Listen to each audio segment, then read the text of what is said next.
Hi guys, I am here with daily use English speaking practice sentences. These sentences are very common sentences. If you read these sentences again and again, then you can also use such kind of sentences in your conversation. तो dear friend, इसी प्रकार के sentences के लिए please subscribe कीजिए Pankaj institute of English तथा इसे ज़्यादा से ज़्यादा लाइक और शेयर करिए। I am quite well and you. अक्सर आपने सुना होगा लोग मिलने पर या कभी कॉल में इस प्रकार से पूछते हैं कि हाउ आर यू, आप कैसे हैं। तो उसी के जवाब में आप ये बोल सकते हैं I am quite well and you, मैं बिल्कुल अच्छी तरह से हूँ और आप। क्योंकि आपका ये बनता है कि उन्होंने आपके बारे में पूछा, इसलिए आप भी उनके बारे में पूछिए, इसलिए यहाँ पे बोल देते हैं यू। मैं बिल्कुल अच्छी तरह से हूँ और आप, यानी कि आप कैसे हैं। जब किसी कार्य की वजह से आपको कहीं पे बार बार जाना होता है तो आप बोलते हैं I have to often go there. I have to go often, I have to often go there, मुझे अक्सर वहाँ जाना पड़ता है। और जब कोई व्यक्ति एज की वजह से आपको पूछना चाहता है कि क्या आप मुझसे बड़े हैं, क्या आप मुझसे बड़े हैं, तो इसको इंग्लिश में बोलेंगे are you elder to me, are you elder to me. और कभी कभार कोई व्यक्ति कुछ प्रॉमिस करके भूल जाता है और जब उस सामने बात आती है तो लोग उससे पूछते हैं do you remember your promise, do you remember your promise, क्या आपको अपना वादा याद है, इस प्रकार से। और जब किसी के चेहरा बहुत घबराया हुआ सा लगता है तो हम उससे पूछ लेते हैं why are you so nervous, why are you so nervous, यानी कि आप इतने घबराए हुए क्यों हैं।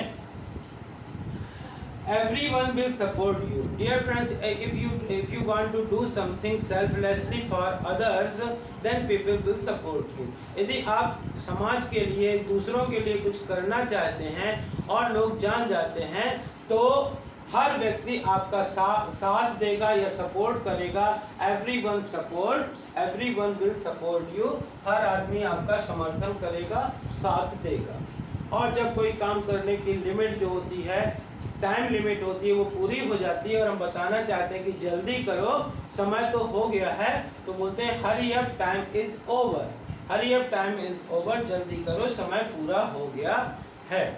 और कभी कभार चाहे कोई काम किसी के कारण अच्छा हो जाए या मान लीजिए बुरा हो जाए, यदि अच्छा हो जाता है तो क्रेडिट देना चाहता है और यदि बुरा हो जाता है तो ब्लेम करना चाहता है।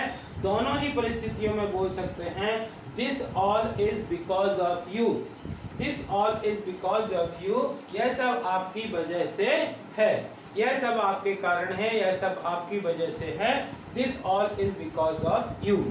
और जब किसी व्यक्ति से हम कोई चीज़ नहीं किसी व्यक्ति से जब हम कोई चीज़ पूछते हैं और आप नहीं बताता है तो कहते हैं कि यदि बार बार पूछोगे तो हो सकता है बता दे, इसलिए बोलते हैं बार बार पूछो, तो इसको बोलेंगे ask him again and again, ask him again and again, उससे बार बार पूछो, उससे बार बार पूछो। नेक्स्ट सेंटेंस है कभी कभार कुछ व्यक्ति कुछ रूल्स में कुछ लूज करके और काम चला देते हैं, लेकिन अब आप ऐसे कहना चाहते हैं कि अब ऐसा काम नहीं चलेगा, तो बोलते हैं it will not do now, it will not do now, अब ये नहीं चलेगा, अब ये नहीं चलेगा।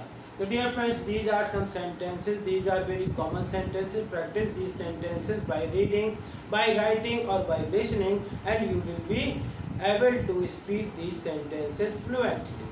So dear friends, I hope कि आपको इस प्रकार का वीडियो पसंद आया हो तो इसे ज़्यादा से ज़्यादा लाइक करिए, शेयर करिए और यदि आप चैनल के लिए नए हैं तो प्लीज़ इसे सब्सक्राइब करिए, बेल आइकॉन को प्रेस करिए ताकि इस प्रकार के वीडियो जब भी अपलोड हो तो उनका नोटिफिकेशन आप तक पहुँच सके। Thank you for watching.